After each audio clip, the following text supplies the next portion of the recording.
I have in front of me an essay by Jean Ludke, and I'm probably mispronouncing her name, but it's published in the back of this book, which is a parent education and teacher education book. And this I thought was worth reading for families with siblings who are learning, and also because I have such a diaspora of families in my studio with very different personalities within their families and very different abilities within their families. And I think that this is worth giving some consideration to. Whoop! There we go. So I'm going to read directly from the essay. And Jean has often thought about, let me paraphrase, she has often thought about the idea of inherent superiority or inferiority of the brain, which Suzuki discounts in a lot of his writing. She's thought about this as she observed the quality and speed with which her students adapt to their environment. Aren't most of the differences that we see in students, even in the same family, a matter of quality and speed with which the child adapts to her environment? Does this help explain why a child develops listening ability or finger dexterity more quickly than his brother or sister? As a teacher, I have noticed that children of the same age and even in the same family have very different brain and central nervous system development. Eye-hand coordination varies considerably from one child to the next. Observing these kinds of differences in their children, probably more than anything else, accounts for parents' decision that Tommy should stick with soccer and forget piano lessons, while his sister, whose fingers move much more easily, should continue hers. When parents sit at lessons and observe that one child can move with much greater ease, is able to find the notes more quickly, and can quickly translate what they hear in their head down to their fingers, they have a hard time believing that this child is not somehow genetically gifted and the one who struggles is not. The truth is that it may be a genetic factor that enables one child to have a more mature nervous system initially.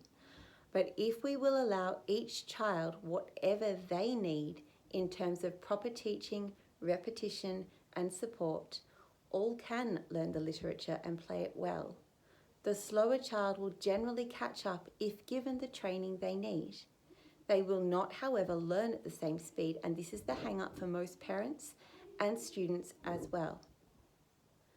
There is no doubt about the fact that the child whose fingers respond easily and quickly to their musical environment has a variety of other advantages as well.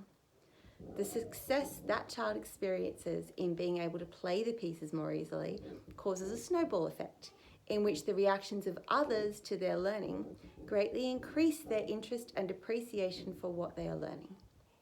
She goes on to say, I still remember how excited my first grade teacher, who was also my piano teacher, became when I played a simple song by ear at one of my lessons. She ran and called the principal and the sixth grade teacher to hear me play. I can still see this scene in my mind, and I can feel how their expression of approval made me very excited about being able to play. They stood and listened and said I was a born pianist and asked me how I did that. I knew that the songs that I could play were the ones my father had been singing to me since I was born. It was really nothing to pick them out. The most important part of this story is the way it made me feel to have those I respected think I was doing something special. These kinds of experiences light a fire in the heart of a child to want to excel further. We must help our children become competent so they can experience these kinds of situations. There is no other reliable way to build self-esteem. We cannot give self-esteem to our children or buy it for them, but we help them learn important skills so they will be competent human beings and develop their own self-esteem. I'm going to skip ahead to the end, where she writes, even as we acknowledge that talent is not inborn, we need to be able to acknowledge that some of the things we see which make skill development more of a challenge for one child over another could have a genetic component initially. But since there is nothing we can do to change genetics, it is best in these cases that the parent put extra attention into their child's environment by offering help for extra practice, providing the child with more listening time, and teaching the child how to persevere. I strongly encourage you in this time, particularly when our children don't have access to the kinds of public appraisal or performance or positive reinforcement that they're used to, and I'm speaking very personally here as well, to make sure you create those opportunities. And that might be FaceTiming a grandparent or a friend or their friend or a teacher with something that they've prepared, something they feel really confident playing. And don't be afraid to set it up to be a positive experience. Don't be afraid to send a text message and say, Samuel's going to call you and I would really love you to make him feel great about the work he's put into this piece, and be astonished at how good he sounds. Because these kinds of positive experiences, the expression of wow from someone your child loves and respects, will light that fire. On a very personal note, Audrey goes busking frequently, and I can tell you now, she's not a gifted child, but she's enjoyed an extraordinarily rich and plentiful environment when it comes to musical experience. She has spent probably between, 3 and 10 hours a week in my studio listening to students play, and more than just listening to them play the pieces, because I can play the CD until the cows come home, or I can play the pieces myself until the cows come home. She has internalized the idea that you can learn anything one note at a time, that mistakes are normal, that you're going to get it wrong a lot, that if you persevere, you'll get it right, that if you don't practice it, you'll get it wrong again tomorrow, and that if you do practice it, you'll move on tomorrow. And when you have a new piece, people are really impressed. And when you have a longer piece, people are really impressed. And when you have lots of pieces that live in your head that sound great, people are amazingly impressed. And she really likes that. So I can see the snowball effect in action in her life. But I can also account for it. I can, write down every hour of observation. And yes, I went to great pains to play the repertoire CDs a lot, and I still do. But her observation of seeing other people learn and get it wrong and persevere is the important thing. That's the grit. That's what I actually want for her out of music. I don't have aspirations of a daughter who's a concert violinist. That really doesn't float my boat at all. But I think that if she has the ability to persevere and a healthy attitude towards learning, which is, I'm going to be a bit crap at this. Oh well, if I keep trying, I'll probably get better. Hey, look, I'm getting better. Oh, I'm an expert. That's going to serve her really well throughout her life, and that will enable her to do whatever she wants to do in whatever subject, in whatever area. Doesn't really matter. She will be able. And I can see that there are a lot of other areas that she really struggles in, like writing a short story is just impossible for her. We have tears, tantrums, flat out refusal, denial, is too hard, can't think of concepts, can't spell the words, can write them if she's given them to copy out, beautiful penmanship, not great on the spelling front, and therefore we will not even try to write a short creative story because she's decided she can't do it. So we're working to get around that block by making up a sentence. Let's write one sentence. Can you imagine one sentence? Because that's something she will need a lot more practice in. I'm not going to let her give up on the idea, because I think cultivating that imagination and, again, getting over the hump is the real skill we're teaching. But it's my job to break the task into much smaller pieces and offer it to her with much higher level of repetition so that it's attainable and she can achieve a competent level of skill so that she feels comfortable writing a narrative, writing a review, writing a summary, organising her thoughts into a coherent structure.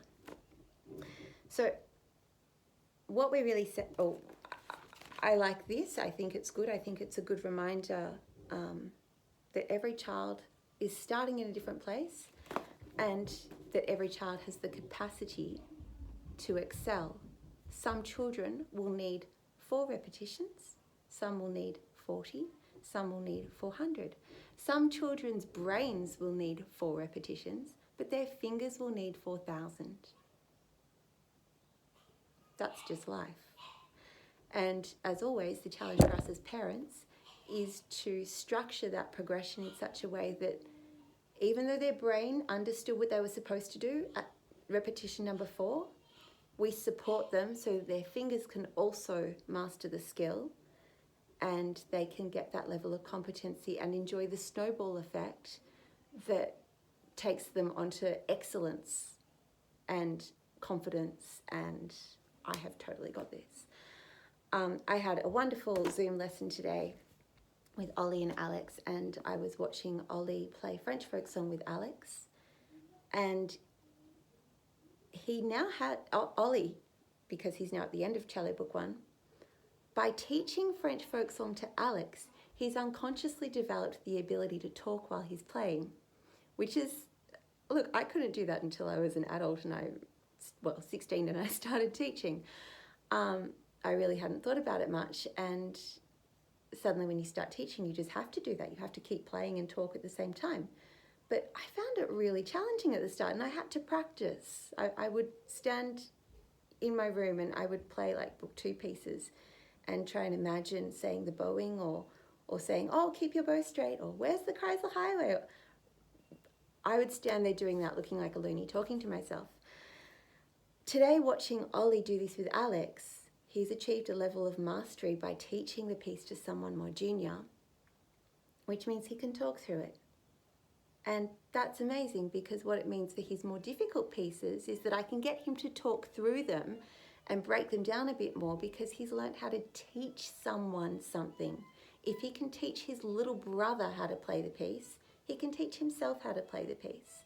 It's just a matter of developing that inner teacher voice who will say, hey, just stop, think about this, put this finger down, put that finger down, move your bow that way, cross the string, put that finger down, do the things. So you might like to try at home. Steal your child's violin and ask them to teach you something. We've got time to do this, and it gives you a window into their learning style. It gives them a window into your learning style, creates a lot of empathy and goodwill, and it also shows them what masters they are of their skills and how far they've come from I can't, to I can do this and I'll show you how.